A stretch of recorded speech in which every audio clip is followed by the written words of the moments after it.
Aproveitando o calor da natureza, prometo para vocês que vamos ser rápido. Até meia-noite nós sairemos daqui hoje.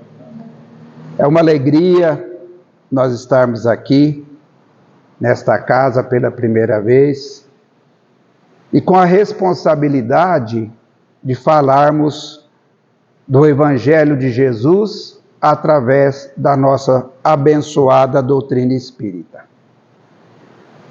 Gostaria que hoje nós saíssemos daqui um pouco mais confiante de tudo aquilo que nós temos ouvido e aprendido através da nossa doutrina.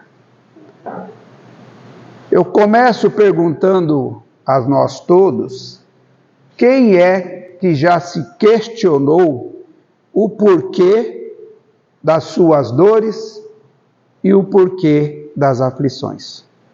Alguém já fez essa pergunta para si mesmo? Por que que eu sofro? Por que que eu padeço?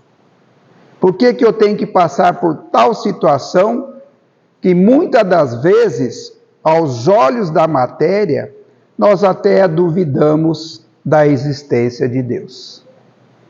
Então, nosso objetivo hoje é aqueles que estão vindo pela primeira vez a esta casa, ou começam a entender ou ouvir a falar da nossa doutrina espírita, eu posso lhes garantir que a nossa doutrina, ela é esclarecedora e principalmente que nos conforta. Porque através do estudo nós temos o conhecimento. Tendo o conhecimento, nós nos confortamos com aquilo que nós estamos passando. Então a nossa mensagem de hoje vai ser nesse sentido. O porquê das nossas dores e das nossas aflições. É tão comum, muitas vezes, nós encontrarmos, talvez aqui presente, ou um conhecido, ou um amigo, um vizinho, passando por dores, artroses, que muitas das vezes a gente acaba não entendendo por que que a criatura está naquele momento vivenciando essa experiência. Muitas vezes a gente passa em situações que você identifica alguém tendo uma morte prematura de uma criança em tenridade em sua família. De repente, nós vemos criaturas passando por doenças terminais. Nós vemos muitas vezes crianças nascendo com deficiências. Muitas vezes nós encontramos criaturas que num determinado momento da sua vida detêm a posse da riqueza, dos bens materiais, e logo em seguida nós vamos ver essa criatura perder tudo. Nós encontramos muitas vezes, principalmente dentro das casas espíritas, nós encontramos criaturas no estado de miséria que a gente não dá conta, se nós estivéssemos no lugar dessa criatura, de vivenciar essa experiência. Muitas vezes nós encontramos pessoas que estão saudáveis e de repente, após um acidente, passa a ser uma criatura praticamente inválida. E um outro detalhe também, muito importante, que esse é o que eu dou maior destaque, que é a nossa convivência familiar. Aquele que falar para mim que não tem um problema, não tem um parente problema, não está no lugar certo. Porque a família, como a gente vai aprender, é o local que nós escolhemos para estar com os nossos desafetos do passado. Nós escolhemos, nós entramos nesse processo de escolha. E aí a grande pergunta é esta: por que desses itens que eu relatei para vocês, por que que isso acontece? Como nós espíritas devemos entender, sem nos esquecermos que existe as leis divinas que estão aí para que nós possamos praticá-las. E se delas nos afastamos, e aí nós comprometemos com as leis divinas. A lei humana, tal qual, também, muito embora imperfeita, mas também é assim. Se eu cometer algum delito contra a lei humana, eu não tenho que pagar? Eu não tenho que me ajustar com a lei? A lei divina também é assim. Então, nós começamos a entender que as nossas dores e os nossos sofrimentos, as nossas aflições, ela tem uma causa e tem uma razão de ser. E a partir de hoje, ao ouvirem eu falar para vocês desta forma, eu gostaria que vocês nunca mais pronunciassem uma frase que muitas vezes eu pronunciei.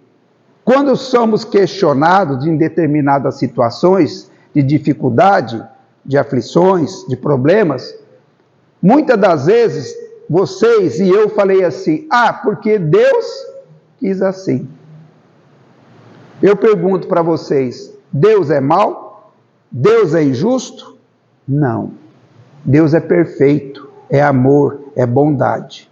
O problema não é Deus, somos nós que cometemos delitos contra as suas leis e passamos a ser devedor à lei e não a Deus. E aí, com esse processo reencarnatório, nós teremos oportunidade de nos ajustarmos com essa lei divina. Na questão 132 do Livro dos Espíritos, Allan Kardec pergunta a eles: qual a finalidade da reencarnação? Por que nós reencarnamos? Qual é a finalidade de estarmos aqui, morando em Santa Fé ou em Votuporanga, nesta reencarnação? Estando com a minha família, com a família de vocês, enfrentando as dificuldades, os problemas que a gente passa. Qual é a finalidade disso tudo? E os Espíritos nos respondem assim: Deus impõe a reencarnação com a finalidade de nos levar à perfeição. Ou seja, abro um parênteses aqui, todos nós nascemos espíritos simples e ignorantes, no sentido de conhecimento. Porque esses dias atrás eu fui fazer esse mesmo estudo numa casa espírita, o rapaz chegou para mim após a palestra, ele pegou e falou: você me chamou eu de ignorante? Eu falei: não, quando eu falo de ignorância é falta de conhecimento. Para uns, seguem os espíritos respondendo, né? É uma expiação, e para outros é uma prova. E aí nós vamos ver qual é a diferença de uma expiação e qual a diferença de prova. Mas para chegar a essa perfeição, eles devem sofrer todas as vicissitudes da existência corpórea. Ou seja, também nós aprendemos através do estudo que dentro desse nascimento simples e ignorante, nós chegaremos um dia a espíritos perfeitos. Chegaremos a ser espíritos totalmente evoluídos. E nos asseguram os espíritos que esse processo de evolução não existe maneira de chegarmos até ela se não passarmos pela fileira da reencarnação. Por que a gente afirma isso? Através das nossas experiências reencarnatórias, como eu disse para vocês, nós somos regidos pelas leis divinas. E aí nós vamos acertando e errando. Acertando e errando. E quando nós acumularmos uma quantidade de acertos e de erros, essa própria lei divina vem fazer com que a gente se ajuste e cresça espiritualmente através das reencarnações. Olha que processo interessante que eu estou afirmando para vocês, que está no Livro dos Espíritos, questão 258. No estado errante, esse capítulo aqui do Livro dos Espíritos chama-se Escolhas das Provas. Questão 258, Allan Kardec pergunta assim: no estado errante, O que é o estado errante para nós espíritas? É quando ainda nós estamos em espíritos, no plano espiritual, aguardando uma nova reencarnação, uma próxima reencarnação. Esse é o estado errante do nosso espírito. Nós estamos no plano espiritual, aguardando uma próxima reencarnação. Então ele pergunta, no estado errante, antes da nova existência corpórea, a próxima, né? O espírito tem consciência e previsão do que lhe vai acontecer durante a próxima reencarnação? O que vocês acham? Será que nós temos consciência de que lá no plano espiritual eu teria que passar por essa experiência como Donizete, com as minhas provas, com as minhas dificuldades? A resposta dos espíritos, meus irmãos, é fantástica. Ele mesmo escolhe o gênero de prova que deseja sofrer. Nisso consiste o seu livre-arbítrio. Então vamos lá, vamos dessecar essa perguntinha aqui. O que os espíritos nos afirmam aqui é que quando a gente está no plano espiritual e a gente está com a consciência plena, o que seria essa consciência plena? Nós temos visão completa, desligado totalmente da matéria, dessa última reencarnação, e aí nós lembramos de vidas passadas, lembramos dessa última reencarnação, e nessa lembrança de vidas passadas e dessa última, nós vemos quais são os meus débitos para com a lei divina. E aí eu tenho essa consciência que eu devo. Eu tenho que me ajustar, dentro desse processo evolutivo do espírito, eu tenho que me ajustar com a lei. E sabendo o meu débito para com a lei, para mim vai ser ofertada as provas e as expiações das quais eu necessito para crescer espiritualmente. Então, a pergunta que eu fiz no início para vocês, já questionaram porque sofre, porque padece? É com esse intuito. Porque nós mesmos é que traçamos o nosso destino. Nós mesmos é que fazemos as nossas reencarnações futuras. Através dessa consciência plena, eu consigo saber o que eu devo para a lei. E aí me é ofertada a reencarnação próxima, e dentro dessa programação virá para mim o tamanho do débito que eu devo para com a lei. E dizem os espíritos ainda em outras obras, que muitas das vezes Deus, dentro da sua bondade infinita, faz aqui nem a Casas Bahia, lá divide em 36 parcelinhas. Sabendo ainda da nossa fraqueza espiritual, muitas das vezes nos é proposto uma encarnação e a gente, sabendo que não vai dar conta, a gente pede a moratória. Aí a gente vem com o sofrimento amenizado. Mas ninguém escapa da lei divina. Então, o que nós temos que começar a pensar que não existe castigo, Deus não pune ninguém.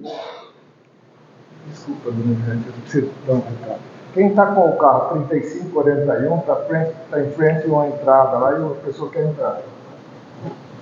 É o Ford Ka. Um Ford. É o C, Ford?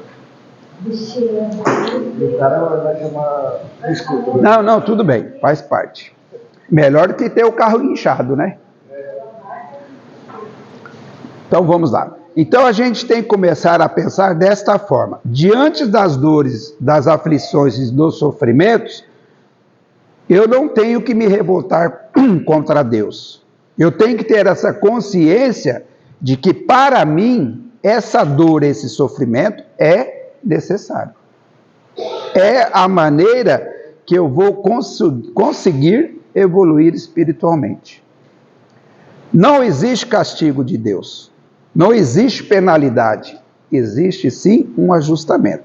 E aí a gente entendendo desta forma, a gente começa a pensar de maneira diferente. a agir de maneira diferente. Certa feita, ouvindo uma palestra de um palestrante famoso, ele disse assim: você quer saber o tamanho do teu erro do passado? Observe o sofrimento no presente. Essa é a verdadeira lei de Deus. Né? Queres saber o que você errou no passado? Basta você observar a sua vivência no presente.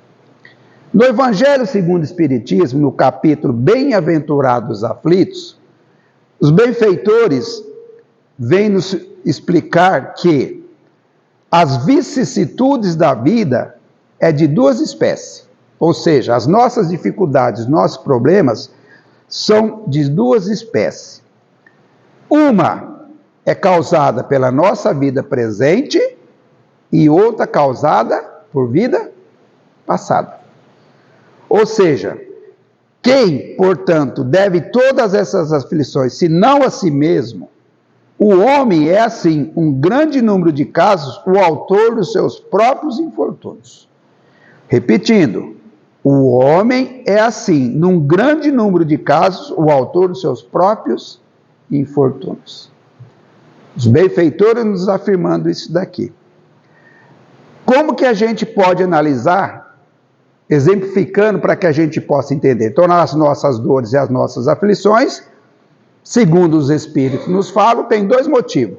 Ou pode ser desta vida presente, ou pode ser causas do passado. Vamos pegar um exemplo bem simplesinho para a gente poder entender. Você está vindo aqui para a casa espírita, está chovendo. E de repente você vai entrar meio que acelerado ali, né? Está escorregadio, você cai e fratura um tornozelo, um braço, um dedo. Isso é uma dor ou sofrimento de agora, casual. Ah, estava na minha programação reencarnatória, caindo daquele dia que estava chovendo? Não, é uma consequência daquele momento. E as causas anteriores? Dizem os Espíritos que as causas anteriores de nossas dores e nossos sofrimentos, na maioria das vezes, se transformam numa expiação. São erros do passado que nós não encontramos explicações nesta encarnação para que a criatura possa estar experimentando, vivenciando tal situação. Vou pegar um exemplo. Hoje estive lá fazendo uma visita. Um jovem em Votuporanga está com 33 anos. 33 anos. Quando ele nasceu, não sei tecnicamente como é que fala o termo, mas nasceu fora do tempo. O médico não conseguiu tirar. Aí faltou oxigênio no cérebro. Hoje esse jovem com 33 anos é cadeirante, obeso, ele só tem audição, é cego, é mudo. E aí a gente vai olhar para essa criatura que não vivenciou agora, nessa reencarnação, nada que possa lhe causar tal dor, tal sofrimento. E da onde que vem essa dor, esse sofrimento? De uma vida passada. Hoje ele está expiando pela falta de um erro do passado. Consegue entender isso? Porque quando a gente olhar para uma criatura e verificar que aquela criatura está numa dor demasiadamente incompreensível, para nós espíritas tem uma explicação. E aí é a hora que a gente tem que atuar como caridosos. Muitas das vezes eu já ouvi alguém falando, criticando, você merece, você está recebendo castigo. Nada disso é verdadeiro. Nós estamos experimentando e vivenciando aquilo que nós plantamos, quer seja nessa vida, quer seja no passado. Percebe como que é tão claro para a gente entender as causas das nossas dores, dos nossos sofrimentos? Aí eu vou brincar com vocês. Vocês não querem sofrer? Eu não quero. Quem quer sofrer aqui? O que a gente faz para não sofrer? Cabe somente a nós fazermos o nosso futuro. Muitas vezes a gente se preocupa com aquilo que a gente vê aqui na matéria, né? Por quê? Porque nós temos olhos da matéria, nós estamos encarnados, a gente consegue ver. A não ser que tenha algum médium vidente aqui que consiga ver o mundo espiritual. Mas se não, nós estamos aqui no mundo da matéria e nós temos que compreender. Ninguém quer sofrer. Deus não coloca o sofrimento em nossa vida como castigo. Não existe isso. Então a gente tem que começar como espírita a aceitar, a não nos revoltarmos, a compreendermos que nós temos a lei de ação e reação, que dirige praticamente as nossas vidas. Ou seja, quem planta o bem, colhe o bem. Quem planta o mal, colhe o mal. Essa lei de ação e reação, ela é implacável. E é em todos os sentidos que eu estou falando. Inclusive no universo. Inclusive no nosso planeta. Por que nós estamos sofrendo esse calorão insuportável? É uma reação da natureza. Ativado por quem? Pelo homem. Imprudente, né? Causador de transtorno, de muitas coisas que está levando ao aquecimento global. A lei de ação e reação, simples assim. Essa passagem do Evangelho aqui, nós estudamos quase todo sábado lá, né, Zezinho? A lição da paciência. Quem é paciente aqui? Gente, ninguém é paciente aqui? Paciência é uma coisa que a gente não compra, né? Não adianta, eu passei ali no supermercado, mas não tem. Na farmácia é muito menos. A lição da paciência é uma das lições mais preciosas dentro do Evangelho segundo o Espiritismo. E eu me vou ater a dois tópicos dentro desse contexto de entendermos as nossas dores e as nossas aflições. Primeiro texto que diz a mensagem na lição da paciência. Diz assim os benfeitores: a dor é uma bênção que Deus envia a seus eleitos. Mas não vos aflijais quando sofrerdes, mas pelo contrário, bendizei a Deus Todo-Poderoso, que vos marcou com a dor deste mundo para a glória no céu. A dor é uma bênção. Se a gente esquecer tudo que eu falei para vocês até agora e lermos só esse texto aqui, vocês acham que a dor é uma bênção? Ninguém vai aceitar a dor como uma bênção. Ninguém gosta de sofrer. Só que dentro desse contexto que eu falei para vocês agora, por que a dor é uma bênção?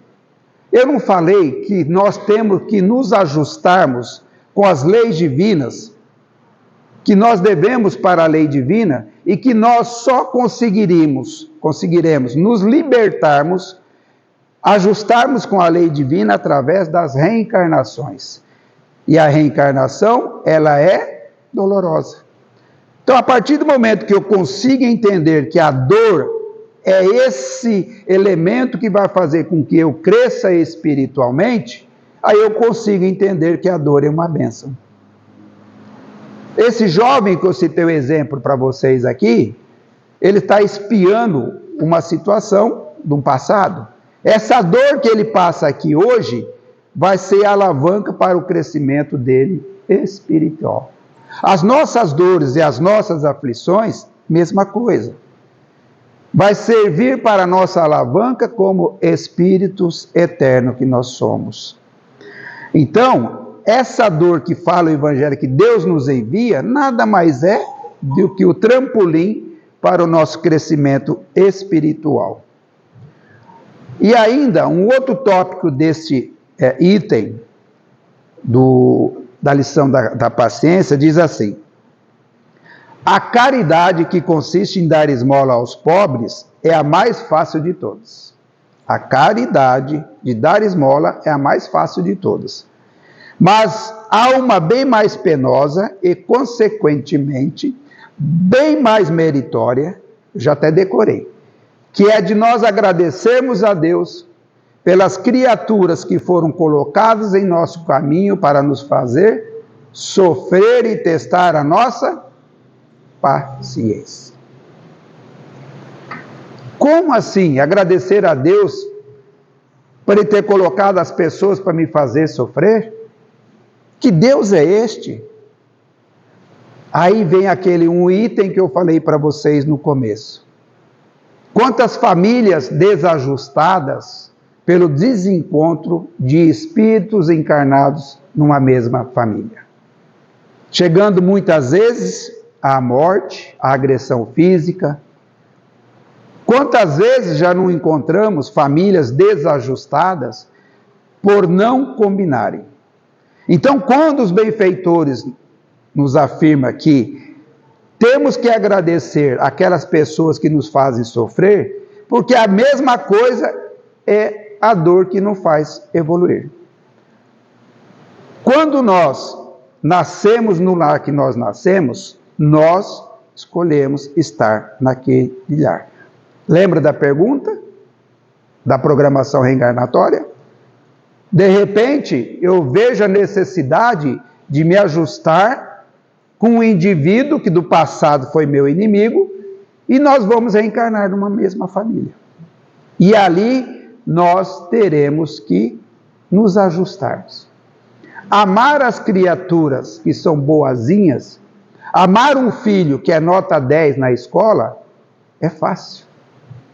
Amar um parente que só lhe causa transtorno, problema financeiro, problema de toda ordem, esse é o difícil. E é esse que nós temos que estar atento, porque está nessa reencarnação o nosso ajustamento com esse espírito. Quem já leu Missionários da Luz, o livro? O capítulo 12 e o 13º trata-se da reencarnação de Segismundo. Vou resumir bem rapidamente nesse contexto aqui do que eu estou falando para vocês. Segismundo e Adelino, numa reencarnação passada, viviam na mesma localidade, e Segismundo, por um relacionamento com a esposa de Adelino, combinando com ela, assassina Adelino. Isto numa vida passada.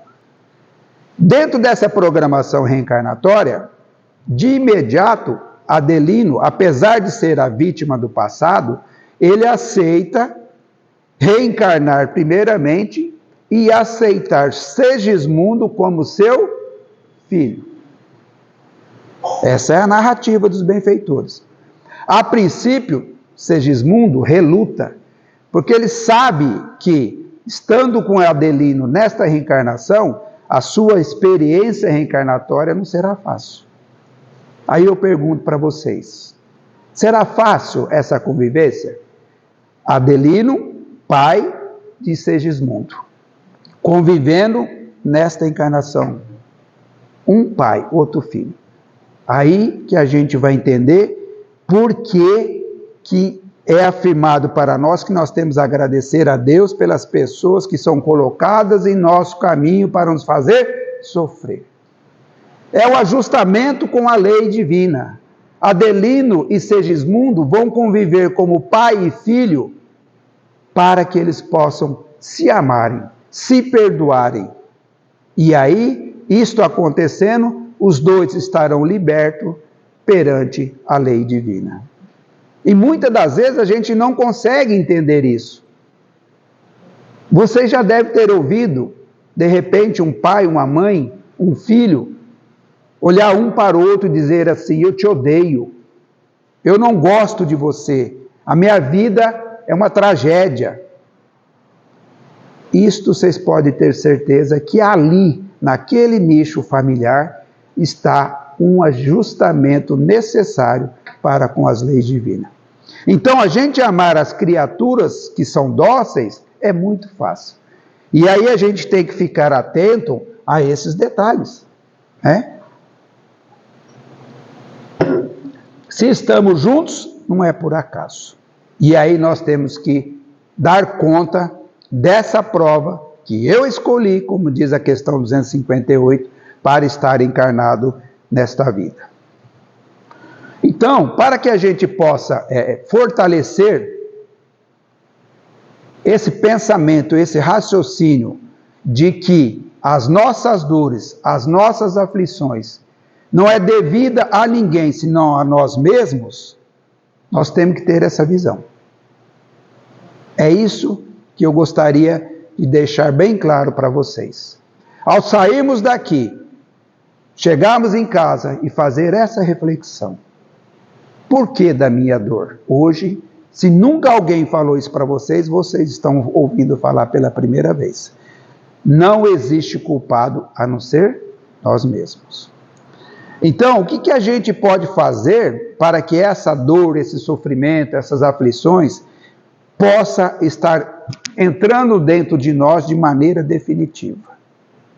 Primeiro, nós temos que ter a compreensão. Compreender todo esse processo que a doutrina espírita nos fala, de reencarnações necessárias para nosso ajustamento para com a lei divina. Esse é um ponto fundamental. Eu devo, estou pagando, está firme. Porque se você der conta de passar por essa existência dentro dessa programação reencarnatória, você será feliz aonde? Aqui na Terra? Não. Onde que é a nossa verdadeira casa? Plano espiritual. E lá nós seremos felizes. Lá existem mundos felizes. Mas que para chegarmos lá, nós temos que começar a viver aqui na Terra. Uma outra situação também, já que eu falei da lição da paciência, e é fundamental que a gente tenha paciência. Diante da dor, diante do sofrimento, não tem outra maneira se a gente não sofrer com paciência. Vou citar um exemplo para vocês. Lá nós fazemos ao sábado visita aos doentes. E lá nós encontramos 2 senhoras com os mesmos problemas nessas visitas. A gente vai, leva uma mensagem, lê o evangelho, aplica um passe, leva uma palavra de conforto, de alento.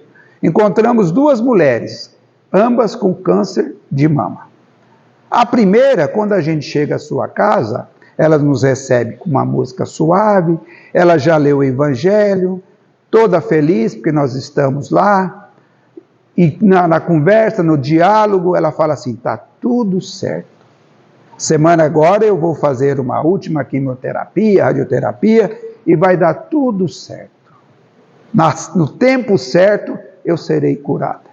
Já a outra nos recebe nervosa, irada, revoltada, questionando Deus, por que Deus fez isso comigo? E aí a criatura acaba entrando no estado de reclamação, de lamúria. Qual é a possibilidade de uma das duas se curarem? A primeira ou a segunda? Com certeza a primeira, se ela tiver mérito e ela está se ajudando. Dentro do tempo certo, eu serei curada. Paciência. Quando a gente está com uma dor de cabeça, a gente toma na minha época era cibalena, ainda tem cibalena? E aí, vocês acham que 2 segundos depois, acabou a dor de cabeça? Tem o tempo de maturação necessário do remédio fazer o efeito e diminuir essa dor de cabeça. E as nossas dores e as nossas aflições é do mesmo jeito. Não adianta a gente querer extirpar de nós as nossas dores e os nossos sofrimentos. E aqui a gente faz um alerta. Muitas das vezes, criaturas que não suportando as dores e aflições, dão cabo à própria vida. Se suicidam, porque não têm esse conhecimento que nós temos. Achando que fazendo esse ato vai se livrar do problema. Muito pelo contrário, vai acrescentar mais um débito para reencarnações futuras. E o último item, chamado de resignação. Nós aprendemos na casa espírita que tudo é favorável dentro de uma doença congênita, por exemplo. Eu identifiquei, eu sei que eu estou doente, eu estou passando por um problema. Qual é a primeira precaução que nós devemos fazer? Procurar a medicina. Temos que buscar a medicina e agregar a esse tratamento da medicina o tratamento espiritual. Chico Xavier não saía da sua casa para ir ao médico sem antes tomar um passe e a água fluidificada. Mas ele ia ao médico. Ele não ficava só no passe e na água fluidificada. E aí, se a gente buscar o médico, se a gente buscar o tratamento espiritual e a gente continuar enfrentando as dores e os problemas, o que a gente tem que ter? Resignação. Tem uma senhorinha que fala assim para mim, assim, Dona Lisete, eu não passei por um câncer, mas se um dia acontecer comigo, eu só vou pedir a Deus que eu seja uma criatura resignada, aceitando a programação divina. E por último, eu faço uma pergunta para vocês. Qual é o nosso verdadeiro mundo? Qual é a verdadeira casa nossa? Na vida espiritual. Nós estamos aqui reencarnados na Terra para que a gente possa alcançar a felicidade no plano espiritual. Isso chama-se fé robusta. Alguém tem dúvida disso aqui ainda? Que nós um dia vamos morrer? Você vai morrer, menino. Todos nós partiremos do planeta Terra. E aonde que é a verdadeira casa nossa? No plano espiritual. E por onde que nós devemos atingir a plenitude do espírito evoluído, se não for passando pelas vicissitudes da Terra? Então a mensagem do Evangelho vem fazer com que a gente faça essa reflexão, né? Para que a gente possa ter esse conhecimento embasado em fatos reais, concretos. E para finalizar, eu gosto de contar uma historinha bem de encontro com esse estudo nosso de hoje. Certa feita, um mestre chamou um aprendiz e disse assim para ele: você quer ser feliz? E o jovem, mais que rapidamente, falou: sim, mestre, eu quero ser feliz. O que eu devo fazer? Aí o mestre falou assim: olha, você terá que atravessar esse terreno e ao final do terreno você encontrará a felicidade. O jovem rapidamente aceitou: sim, eu quero ser feliz. Aí o mestre disse ao jovem: só que tem uma coisa, há uma contrapartida. Para que você faça essa travessia, você deverá carregar uma cruz. O jovem, sadio, forte, saradão, fazia academia, né? Forte, saradão, pegou a sua cruz e começou a fazer o seu trajeto nesse terreno. Só que o terreno era pedregoso. E ele começou a sentir muitas dores na perna. E ele começou a sentir que seu pé sangrava, mesmo ele estando de calçado. A cruz começou a lhe pesar. E aí a gente lembra que na física, né, a cruz não estava pesando mais. Dentro da física a gente sabe, se você pegar uma quantidade de peso, 50 quilos, para você andar com 10 metros, é uma coisa. Esse mesmo 50 quilos daqui, 100 metros, 200 metros, ele parece que ele está pesando mais. Mas não está pesando mais, somos nós que vamos enfraquecendo. E o jovem estava nessa situação. Os pés sangrando, a cruz pesando, e ele pensou em desistir. Mas ele lembrava, o mestre lhe afirmou, se ele conseguisse chegar ao final, ele seria feliz. Naquele desespero, naquela angústia, naquele sofrimento, ele lembrou-se de orar. Mas não aquela oração da boca para fora, a oração que vem de dentro do coração. E seu pedido foi de tal forma, tão verdadeiro, tão fiel, que ele foi socorrido. Revigorou as suas forças e conseguiu atravessar o terreno. Chegando ao fim, ele encontrou a verdadeira felicidade. Comparando com esse nosso estudo de hoje, quem é o mestre? Deus. Quem é o aprendiz? Nós. E esse terreno cheio de pedra, dificultoso para atravessar, é a nossa reencarnação. E a cruz? As nossas dificuldades. Se dermos conta de carregarmos essa cruz, que hoje nós chamamos de dores e aflições, carregá-la até o final das nossas vidas, entendendo, não nos revoltando, aceitando, nós seremos felizes no plano espiritual. Essa é a mensagem para que a gente possa compreender as nossas dores e as nossas aflições. Que Jesus nos abençoe. Muita paz a todos.